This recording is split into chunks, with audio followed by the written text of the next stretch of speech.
Good morning. What a blessing it is to be with you this morning. Last week on Easter Sunday, Reverend Taryn spoke of the experience of rigorous joy in the midst of fear.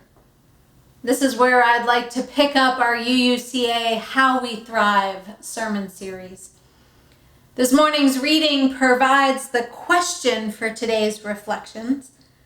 How shall we find our voice to keep singing songs of joy when fear prowls at the boundaries of our lives? How indeed.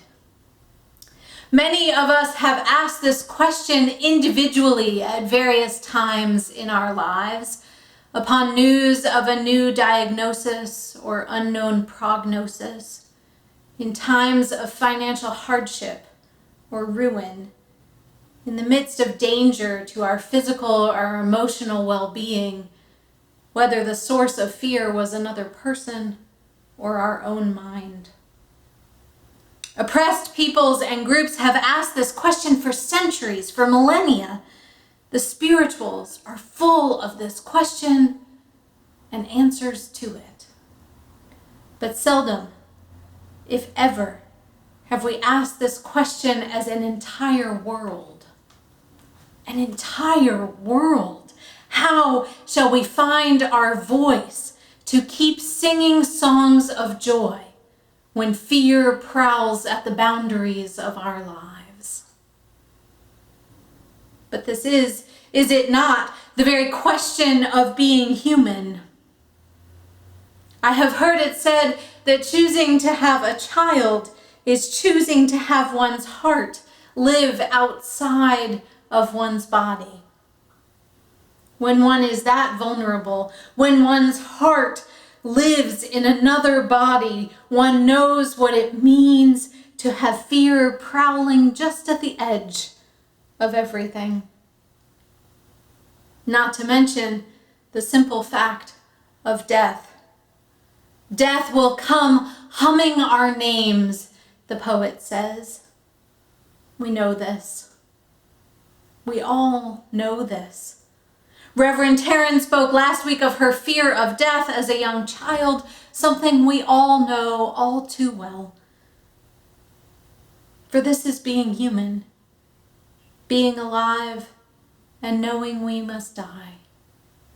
Fear of death, American Buddhist nun Pema Chodron writes, is always in the background.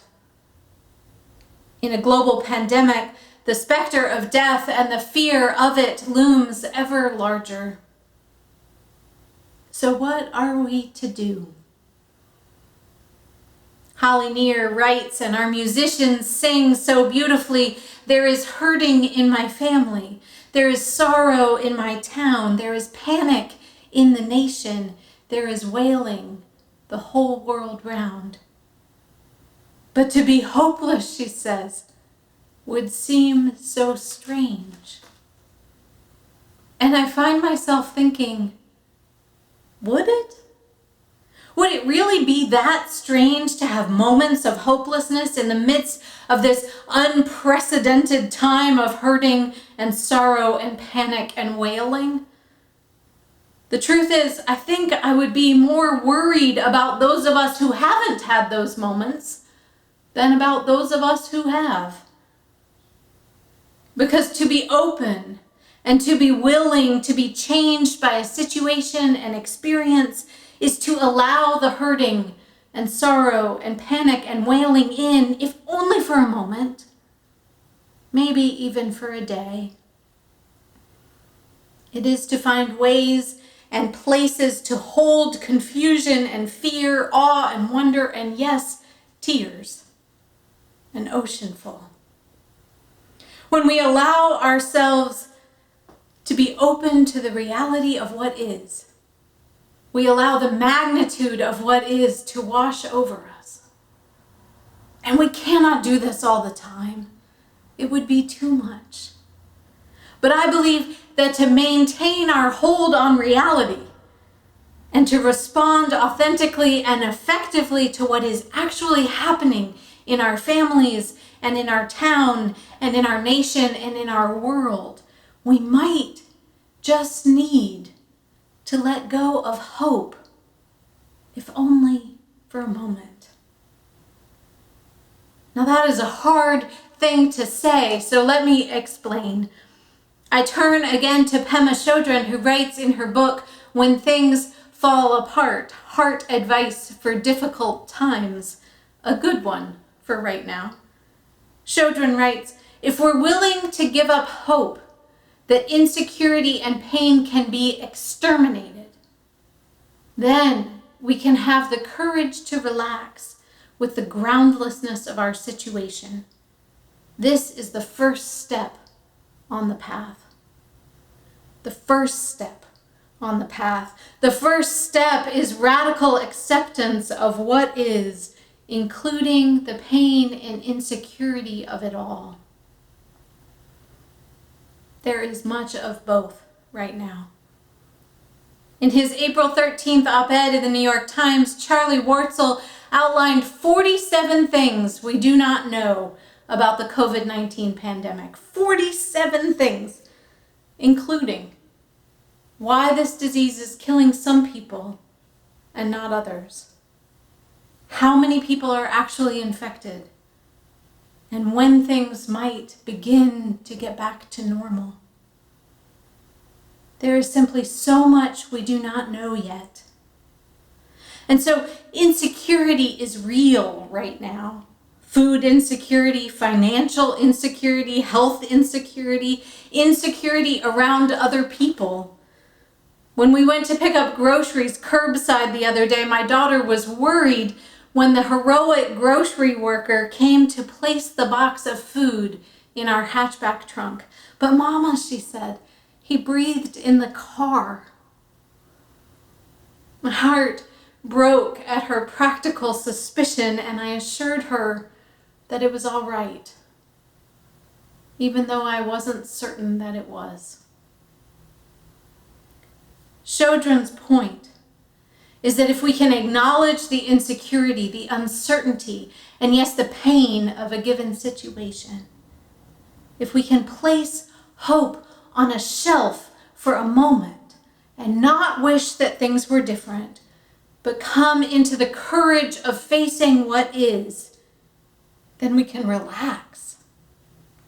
We can let go of the posture of everything will be all right and accept that what will be, will be. Now, I'm not encouraging fatalism here, or a relaxation of social distancing, or returning to church services, or not wearing your mask. I am saying it's okay to not be okay. And then to rest in that not okayness and accept it as the first step on the path. The first step until you can find the courage for the second.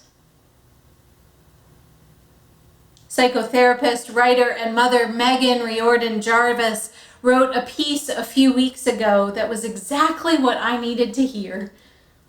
In it, she lauded the bakers and the bloggers, the virtual museum docents and the home concert givers, and the posters of witty memes on Facebook. We need all that. We really do, she said. But we can't skip the sobbing, she wrote. We can't minimize or deny the grief, pain, loss, and fear that everyone is feeling.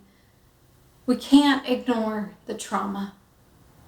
We've got to allow ourselves and others, she said, to feel the fear, freak out, and find a way forward. Feel the fear, freak out, and find a way forward. We cannot be like the chicken or the hyena, the bear or the ostrich, telling others or ourselves what we must be feeling, what we should be feeling, or how to deal with what has happened, the crashing down of the world we knew all at once.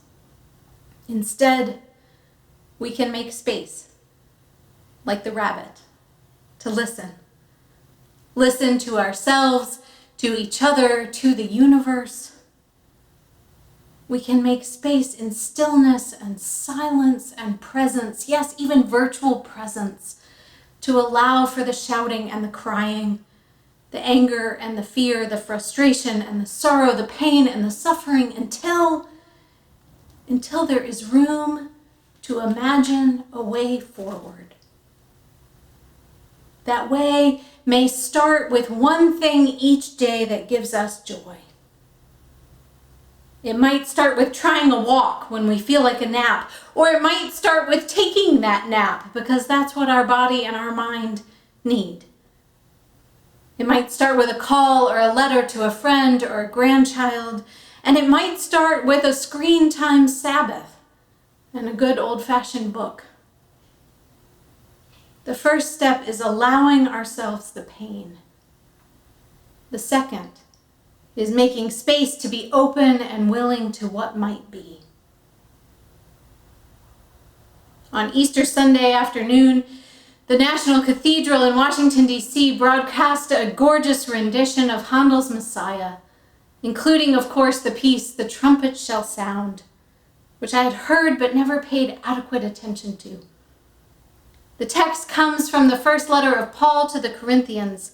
In a long discussion of the resurrection of the dead, Paul writes that at the end of time, the trumpet shall sound, and the dead shall be raised incorruptible, and we shall be changed. Now, I am a firm believer in the power of a resurrection metaphor. And so as I listened to the tenor's voice twist and curl around the word changed, I thought, exactly, we shall all be changed.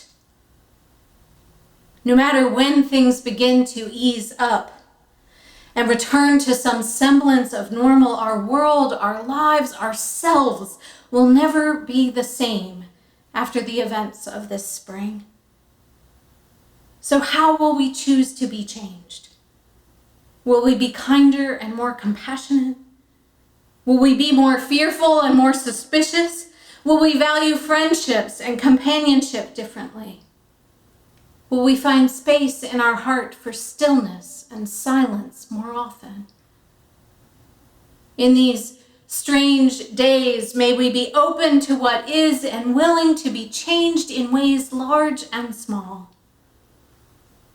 Hope is the thing with feathers, Emily Dickinson wrote in 1861 as the Civil War began, that perches in the soul. Courage. J. Ruth Gendler writes in the book of Qualities, in which she personifies the qualities that make us who we are. Courage has roots. She sleeps on a futon on the floor and lives close to the ground. Courage looks you straight in the eye. She is not impressed with power trippers, and she knows first aid. Courage is not afraid to weep, and she is not afraid to pray, even when she is not sure who she is praying to.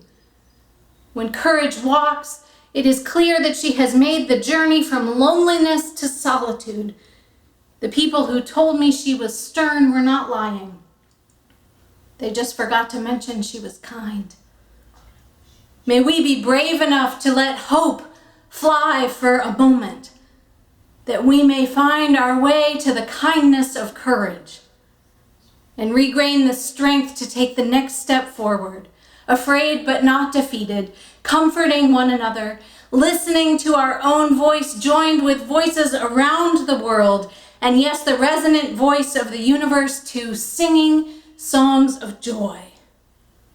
Fear prowls at the boundaries of our lives. Still we sing, and this is how we thrive.